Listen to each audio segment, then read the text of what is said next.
Hello and welcome to the Supercast. I'm your host, Superintendent Anthony Godfrey. She is beloved in her classroom, on the basketball court, and in the community. On this episode of the Supercast, we meet the West Jordan High School teacher and head girls basketball coach known as Coach Lei.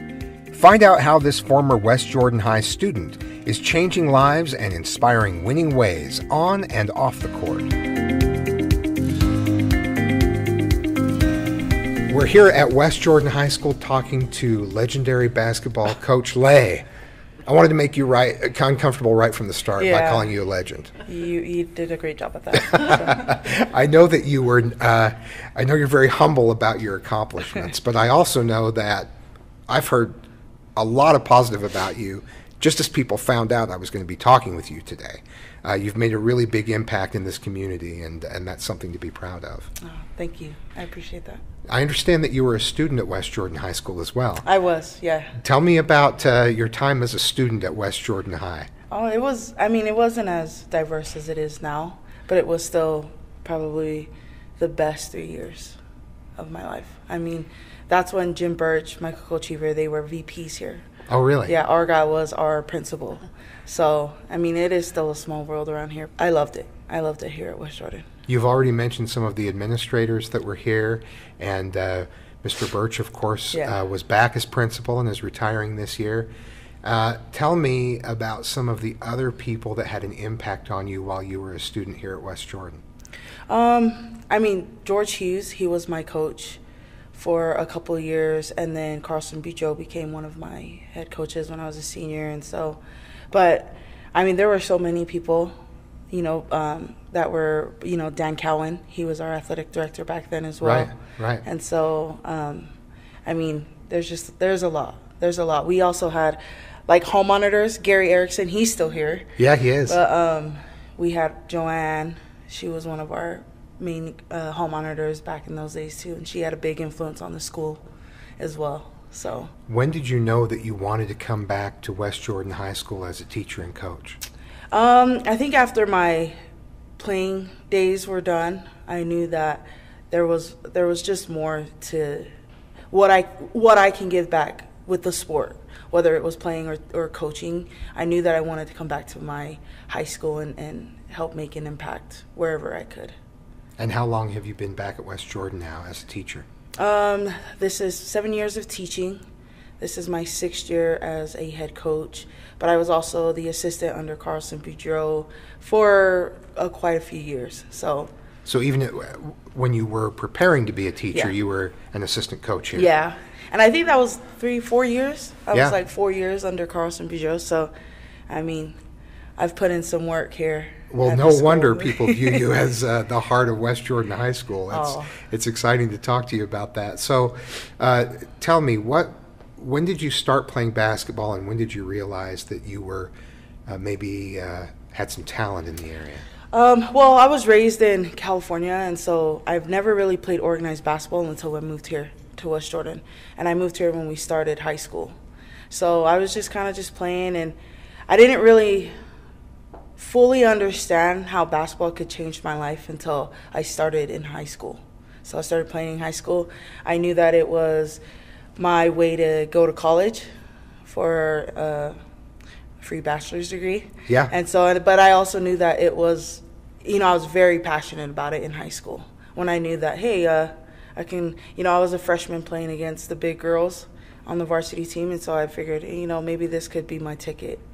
So. And tell me about your college experience as a player and it was fun. On scholarship, obviously. Yeah. So I got a scholarship to play at BYU Hawaii. Wow. And so I went over there, played for a couple years, and then I transferred over to a small school out in Oregon where I finished off with my bachelor's degree. And then I was able to dabble with a little bit of playing in Germany. So, but, all good things come to an end. Yeah. And they say, those who can't do anymore coach, so that's what I hopped in. Well, it is I'm so grateful that you're here and that you've chosen that path.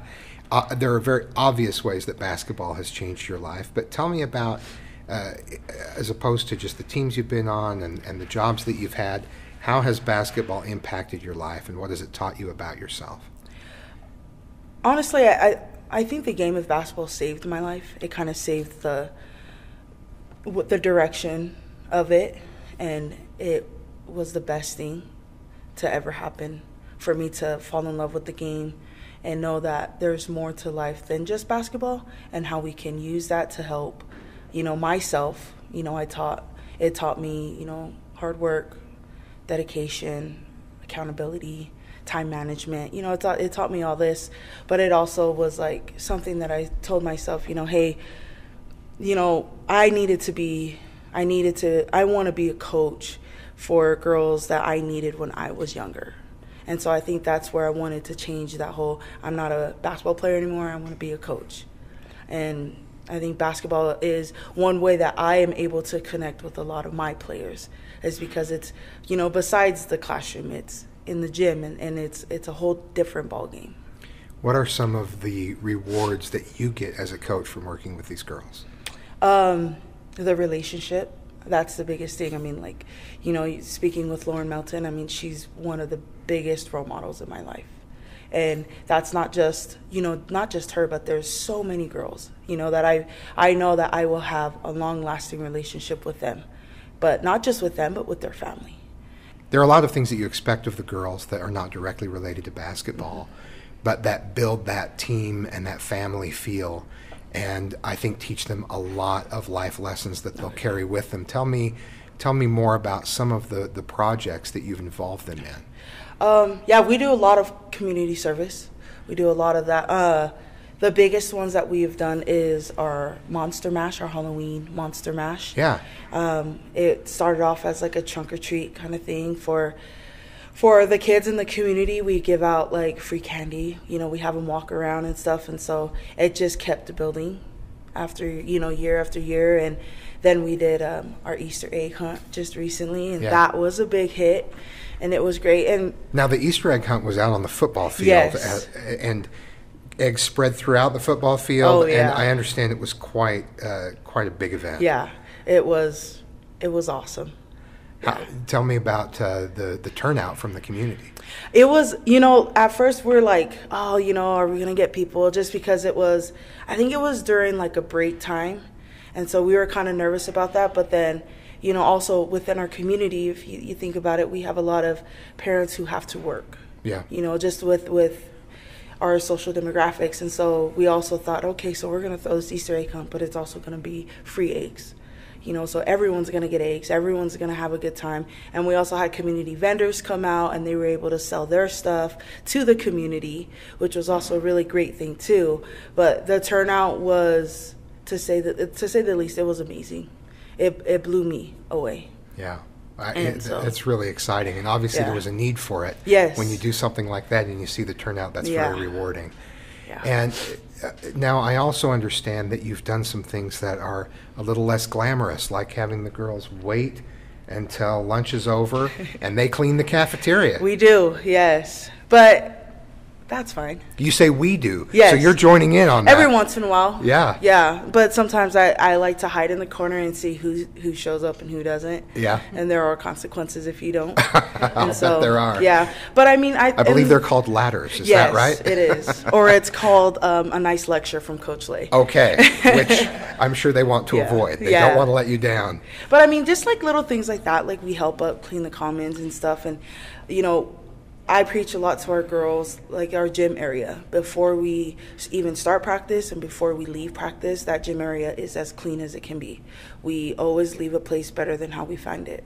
And that's just the same here. Like, it takes 10 minutes out of our day, out of our practice time or class time to help clean up the commons. But it's such a big deal to help, with Nate, with our custodian. Yeah. It's such a big deal because that takes 30 to 45 minutes away from them having to do that. And it's also a great lesson for our girls to learn that, there's no one too high and there's no one too low to help. We help anyone and everyone, whether they're in the school, in the community, or in our own families. We help everyone. I love that. It's obvious that you're very intentional about creating a deep and broad and meaningful experience for these girls that's connected to community and connected to each other. Yes. Tell me, what are some of the lessons beyond basketball that you hope they take from the experience of being on your team? I think the biggest one is that I hope that they take away of just being a good human being. You know, just to be kind to anyone and everyone you come in contact with. But being a good human being is my biggest. Yeah, we're competitive. I mean, don't get us wrong. Right, on that court, we are competitive. That goes without saying. But it's also like, you know, if we knock someone down, we're going to be the first one to help them up on the court. Whether or not they take our hand, we're still going to be the first one to help them up off the court. And I would hope and pray that's probably the biggest lesson that I hope my kids take away from, you know, being part of this program, is that, you know, one, they are good human beings, and I hope they realize that. And they move in every way. I hope they move with pure and genuine intentions. And just, you know, I mean, just to love. Yeah. And I you know, and my girls know, my coaching staff knows, like, everything. I am a tough love coach. Yeah. But it is like we love them. Well, expecting a lot of them is the best way to show love, yes. I think. Yes. And given everything I've learned about the type of coach you are, it's no surprise that you've won the Gold Star Coach Award from UHSAA. You were selected from all the 6A nominees. It's a statewide award, and it's given to someone for inspiring students and for being a positive role model. It's chosen by the UHSAA Sportsmanship Committee, and the way that you teach lifelong lessons to the girls on and off the court, I'm just thrilled for you that you're getting this honor. I understand that when you found out that you'd received this award, you got a hold of this trophy trying to keep people from finding out that you had it, and you took it up to your room. Is that true? It is. So you stole the trophy. Wait, what? It was that in my was box. Yours. Yeah, but you took it and quietly took it to your room, and the athletic director had to go up there when you were out of the room and steal it back so that it could actually be given to you in a proper ceremony. Is that all accurate? Yeah. Well, I admire your humility, but I'm glad that they were able to honor you. You're very deserving of this award, and I'm very proud of what you're doing here at West Jordan. Thank you. Stay with us. When we come back, we'll be on the basketball court, where Coach Lei gives me a lesson in making a free throw.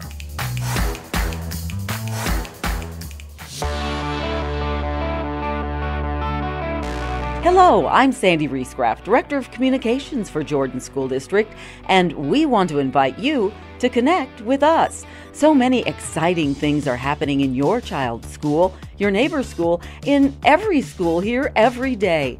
Don't miss out on following the fun or simply staying informed when there's important information we need to share.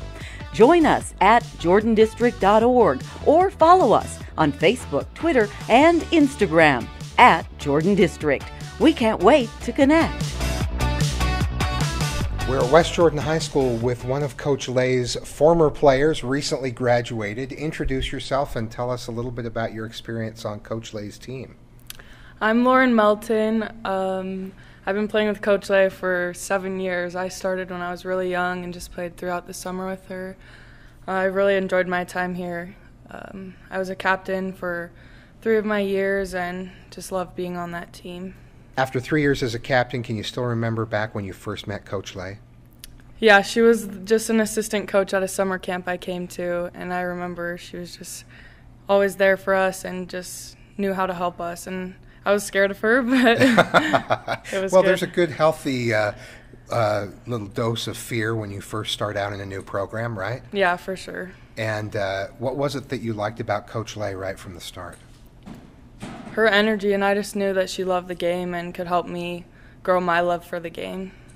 What are some of the things that you've learned from Coach Lei related to basketball specifically over the years? What are some of the skills, attitudes, and approaches that you've learned working with her?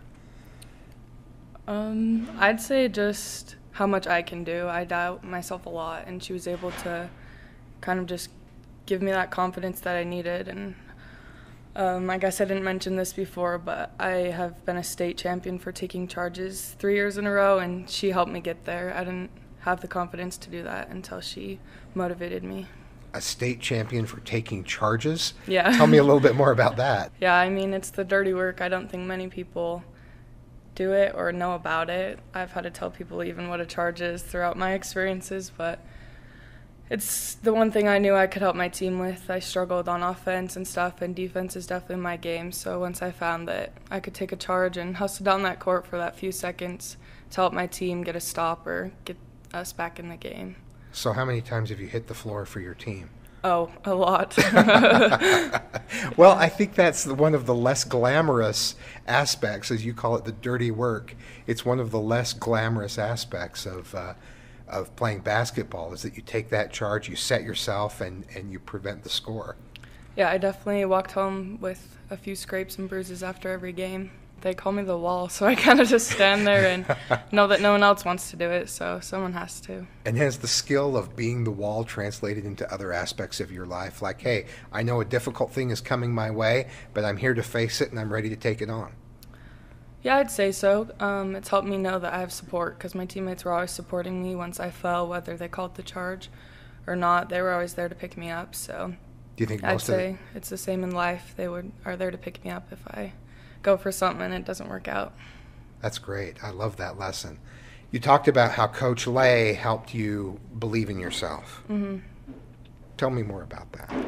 I'd say just even on and off the court. Like, she's always been interested in our life away from it, especially at school. She always makes sure we set time aside to do our schoolwork and excel in it and not just do, like, average work. We always are good. We have a lot of 4.0 students on our team, and yeah, I feel like she's always just pushed us outside of basketball as well as in the gym. So it would be fair to say that well beyond basketball, you've achieved a lot of things you might not have otherwise because of Coach Lei's influence. Yes, for sure. She shaped who you are. Yes, our whole team. She's made us the woman we are today. That's wonderful. Thanks very much for taking the time. Congratulations on a great career in Thank basketball, especially here at West Jordan High School, and especially as the wall. Thank you. I'm going to think of you every time somebody takes one for the team. Oh, good. Thank you. We're now in the West Jordan gym. I have a basketball in hand, and Coach Lei and Lauren are going to teach me a little bit about the game of basketball. So first of all, show me what a stance looks like when you're ready to take that charge. How do you stand? All right, shoulder width. Just with my arms up. Hands up. Give me, show me. I just stare them down when they come all the way down. All right, stare me down. I'm coming down. That is intimidating. I definitely want to stop. You stopped me in my tracks. Okay, very good. All right, what do you want to teach me? Passing, shooting, dribbling, dunking? I mean, I'm ready for anything. If you want to dunk, we can dunk. I'm ready for anything. Let's All do right. shooting. Some shooting? Are you right-handed, left-handed? I'm left-handed. You're left-handed? Okay. So you got the ball right on your fingertips. Okay. And then when you shoot, you're going to flick your wrist, but you're also going to act like you're picking a cookie out of the cookie jar. That's how you're going to end it. I do have some practice at picking cookies out of the cookie jar. So let's try that. Where do I want it? Do I want it kind of in front of my... Yeah. Right here. Okay. Elbow tucked in. Elbow tucked in? Yep. This feels very... Okay, let's try it. I did not do what you told me to do with my wrist. That's okay. But are you aiming in the front of the rim or the back of the rim? It's tough to tell, isn't it? Yeah. Let me try the back of the rim. Should I aim for the back of the rim? Up to you. Just a little softer touch. A little softer touch. Yeah, elbow tucked in. Elbow tuck. There you go. Okay. You look like John Stockton right now. Well, that's the best backhanded compliment I've ever received. Okay, here we go. That's a nice shot. Okay, that's a little better, but I didn't aim where I needed to aim. So let's try it again. Let's try it again. Don't forget, pick your cookie. But I put my elbow in this time without being told. Okay, pick the cookie. There you go. And I made it. I picked the cookie and I made it. That's awesome. I have improved my basketball game in 90 seconds under you, Coach Lei. Thank you for that. And stealing cookies out of the cookie jar. All right. Thank you. Try it again. Let's see if I can bring that elbow in. Pick the cookie. Oh, there you go. Wow, See? that's 2 in a row. You're a natural. I think you lied about not being able to shoot. I did not lie. I was not sandbagging you. Okay. All right, let's try 3 in a row. Let's try 3 in a row. Now I'm feeling pressure. Okay, I'm in. Get right there. Okay. Lauren, get right there, Right there, and give me that menacing look. I feel like we so should that do it's a more- wager. Seriously, she just turns it on. She turns it on, yeah. She's nice and It's- sweet and it's a light kind, and then switch. bam, don't mess with me Yeah. all of a sudden. All right, let's I say try. if you miss, I get your salary. Oh, no! Wait a minute. You stopped the recording before she said that, right? Okay. All right. Thanks very much. It's great spending time with both Thank of you. you. I appreciate it. Thank you. Go Jags! Thanks for joining us on another episode of the Supercast. Remember, education is the most important thing you will do today. We'll see you out there.